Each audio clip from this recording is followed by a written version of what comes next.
कहत कबीर सुनो भाई साधो, कहत कबीर सुनो भाई साधो, अरे कहत कबीर सुनो भाई साधो, कहत कबीर सुनो भाई साधो। साहब मिले सबूरी में, अरे साहब मिले सबूरी में, मन लागो यार फकीरी में, मन लागो। Want to begin this morning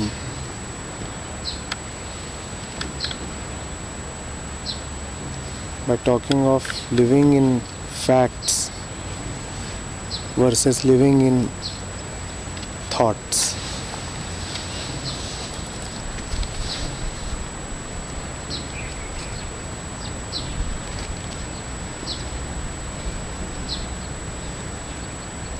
Is not the whole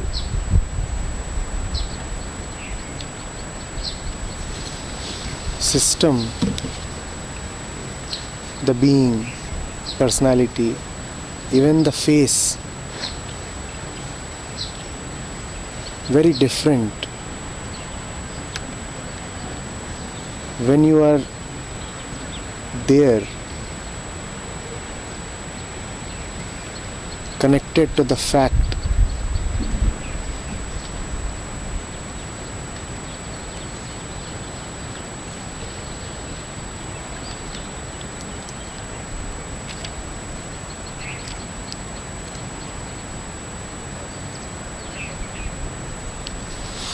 We visit a shopping mall.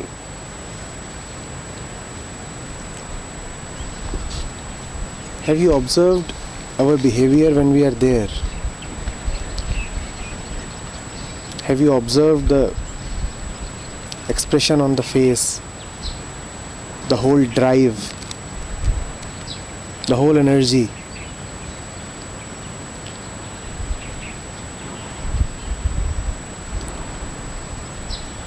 You want it. Now you are not looking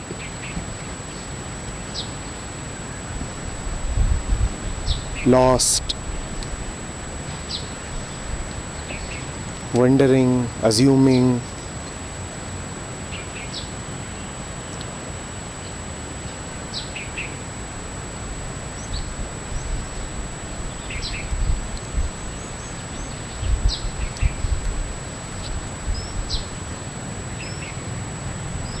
Have you ever seen somebody maintaining a safe distance from the goods while standing in a shopping mall? You go to buy clothes, huh? What do? You stand at a distance and look at them? What do? You go and touch them, right? You go close. You want to know what the whole thing is about. You want to know the price. You want to know the quality. Or do you stand 5 meters away? Huh? And what I'm talking of is a fact. And the next fact is that it is a very common fact. You are aware of it. I'm talking of your own behavior. So you surely know this.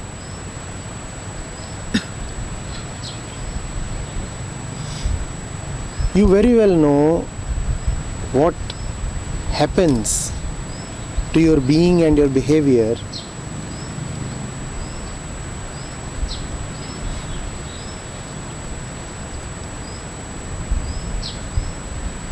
when you are genuinely interested and not faking.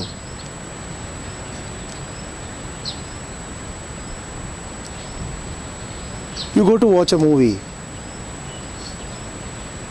Huh? One of these common movies that we watch.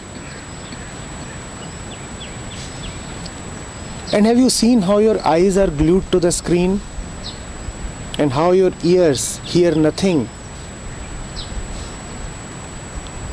except the soundtrack, the dialogues?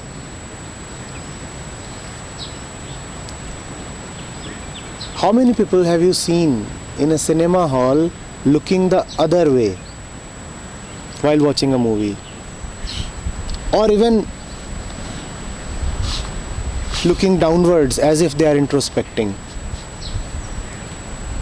So in a cinema hall, you very well know that you ought to look at the screen. Right? And again I am talking of a fact. And again I am talking of a very common fact. You need not even be taught about this. When you visit a cinema hall, you very well know that it is common sense that when there are visuals and when there is audio, I will look at the visuals and I listen to the audio. There you know.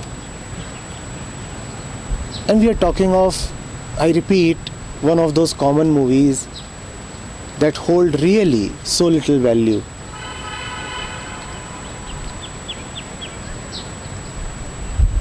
Ever seen somebody sitting in a cinema hall and introspecting?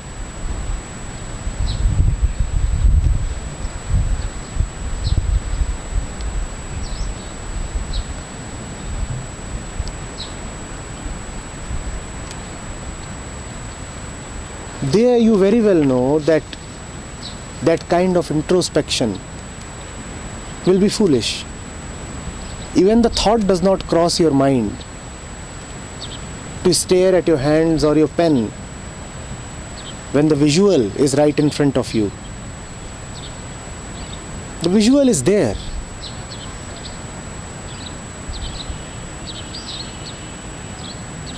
Are you getting it? All these abnormalities in our behaviors will be so easily discernible, so clearly detectable, if only we just look at the fact of what we are doing right now.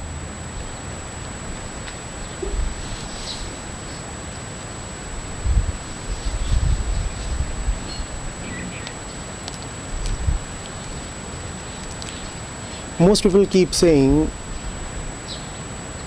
all that we get is world, world and more world.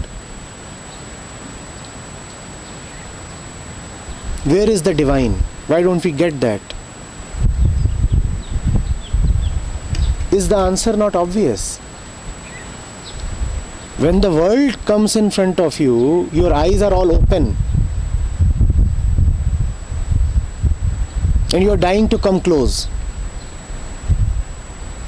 Let me touch that skirt. Feel it.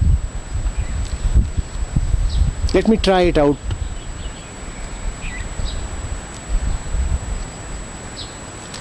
Let me know. Let me pay attention to the movie.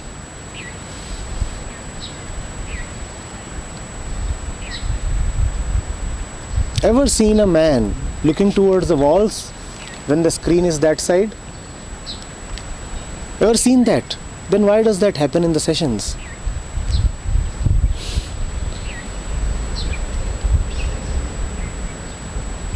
When the speaker is here, how can you look towards the mountains? Why does that not happen in the cinema hall? But see, in the cinema hall, do you ever do that? When you are teaching your student, professors, do you look at the walls? And would you like it that when you are teaching, your students are looking at the walls? Then how could you be right now looking at the mountains? And am I not talking of simple, basic and obvious facts? Am I not? Lao Tzu will not come to tell you this.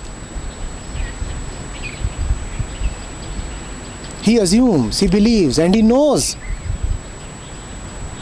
that we all have the capacity to display basic intelligence. These basic things need not be told.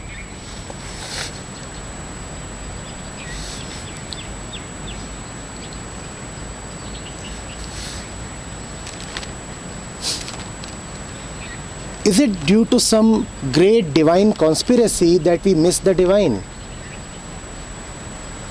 Or is it because of these commonplace daily stupidities?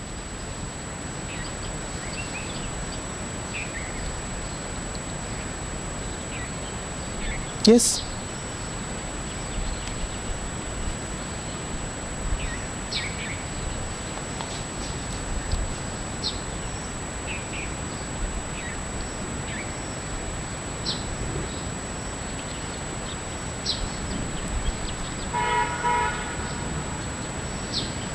I had said earlier that we are not missing any secret. The truth, the divine, is not some complicated puzzle. We are not missing the secret, we are missing the obvious. Had there been a secret, it could have been revealed. Had there been a puzzle, it could have been solved. But the trouble is that there is nothing left to solve. Everything is laid open, bare, resolved, right in front of you. And now, nothing more can be done.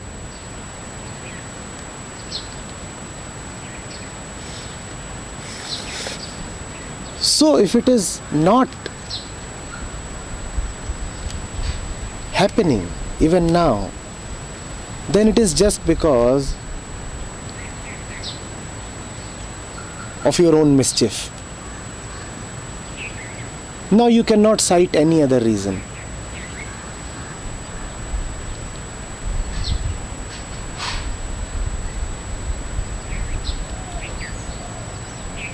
Now you just have to say that only that is happening which I want to happen. And you wanted this to happen.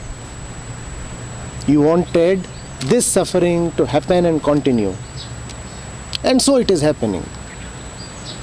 Now there is no question of relief. What relief? You are already getting what you want. Now relief from what?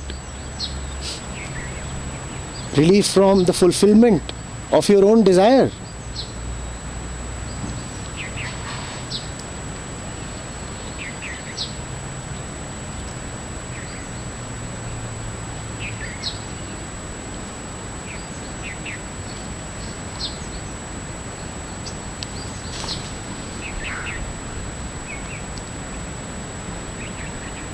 When you are reading a book, sir, do you look heavenwards?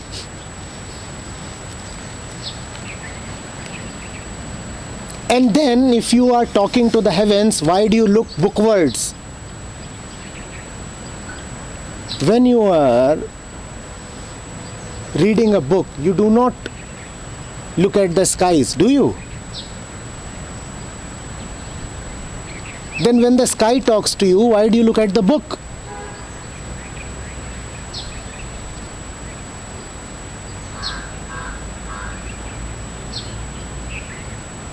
And then you say the book is unable to take me to the sky. The book is an obstruction because you are looking at the book when the sky is talking to you.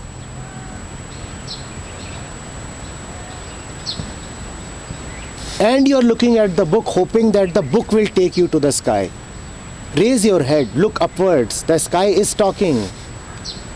You are not listening precisely because you are looking at the book. And then you blame the book. And then you blame the sky.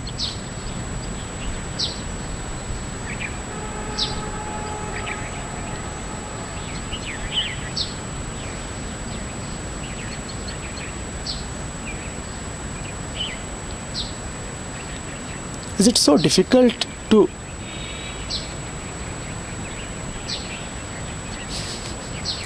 am I talking anything that requires great intelligence? Or is it all just obvious? Does one require complicated, cutting-edge research to say and see all this? Yes, does one?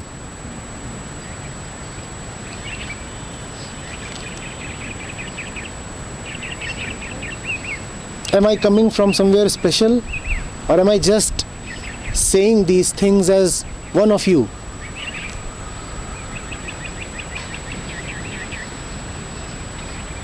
With a little bit of honesty and intent, would you too not say the same things? Would you not? Huh? Does it require a special teacher to be sitting on this chair? Are these not all very simple matters? Are they not? We were talking yesterday of how we give preference to the trivial and miss out on the important. How the time goes towards the needless. And this is not a concept. What I was saying comes out of and is proven by the common, recurring, very present facts of life. How many of us missed the Shanti part this morning? Or at least a part of it? And what is meant by missing out on the important and catering to the trivial?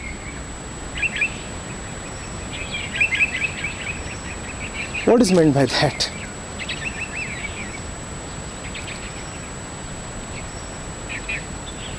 It is happening. It is happening. It is happening even now.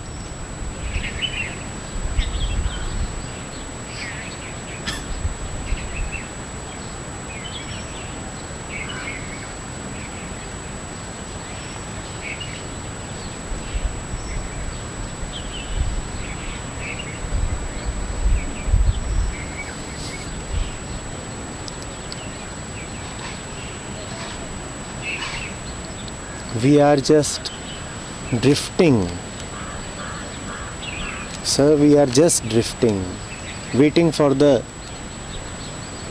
current to carry us somewhere. And we are living in an illusion that I know where the current would carry me next, because the current is flowing according to a schedule prepared in advance. We are drifting for one thing to be over and next thing to start, with no thing meaning anything to us. You have a schedule with you which says, today you are here, tomorrow you will be somewhere else, day after that you will be somewhere else, then you will be sleeping somewhere, then you will be catching a flight, then you will be taking a train, then reaching somewhere else, then again taking a bus and then reaching somewhere, and you are drifting. You are letting the schedule carry you. Where is understanding in all this? It's like a drunk man lying in a lorry.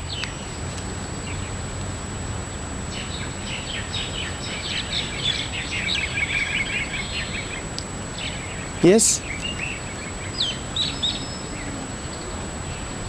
Letting the driver do what he pleases, and feeling secure in that the driver has been appointed by you.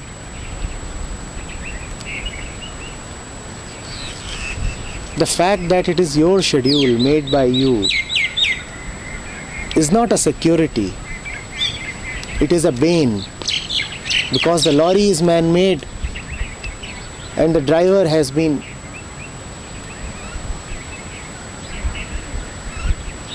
set by your own mind. You are the driver.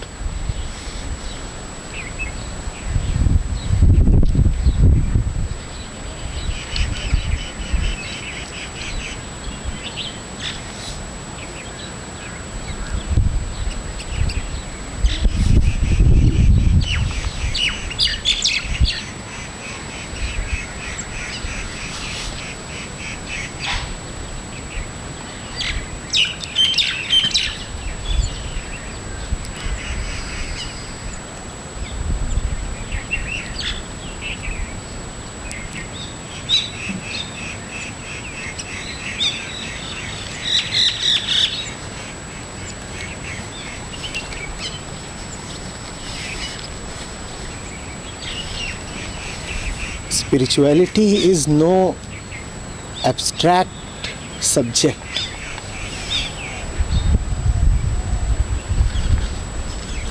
When it is said that it comes from an unknown source that you can never know from where the words of the Upanishads came, from where all the divine revelations came, you interpret it as meaning that they must be coming from a very esoteric source, some really deeply hidden source. Yes, is that not the interpretation? But allow me to open it up a little more for you if it is not already open to the maximum. It is said that the Upanishads come from a source that you cannot know, because the Upanishads really come from nowhere. For something to come from anywhere, the source must be at a distance from you. The source must be at least a little inaccessible, a little away, requiring a little effort to reach. But when the happening is so obvious, then you cannot say that it has come from anywhere. The Upanishads come from nowhere, meaning what the Upanishads are saying is just obvious, is just so simple. So what to say from where they come?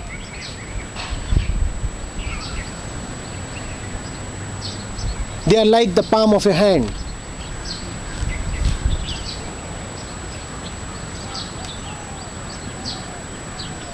Huh?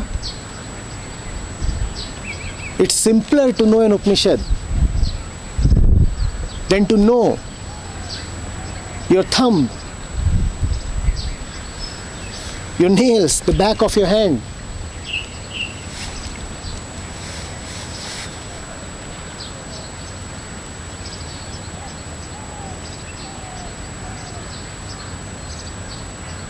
If you're sitting in front of me and somebody asks me,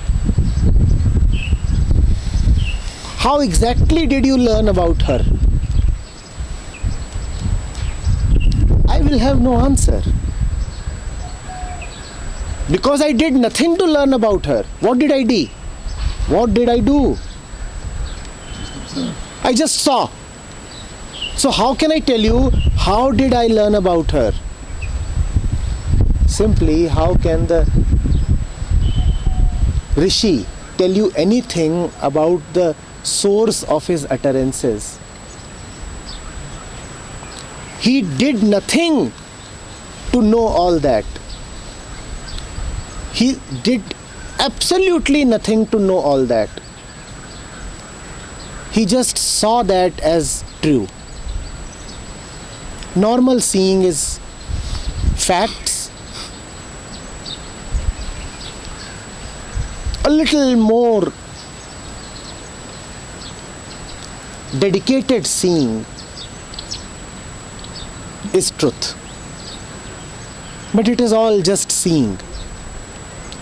Not trying, not getting, not comprehending, not thinking, not analyzing, but just seeing that which is anyway obvious.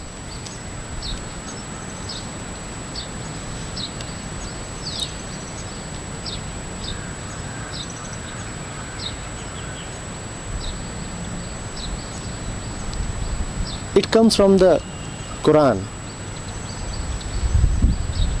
A verse indicates, let me take you easily into the easiest.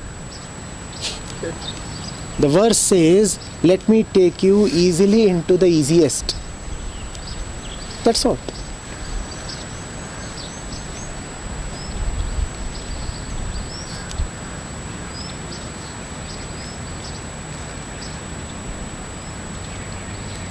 Now will you tell me, why is the easy so difficult for you?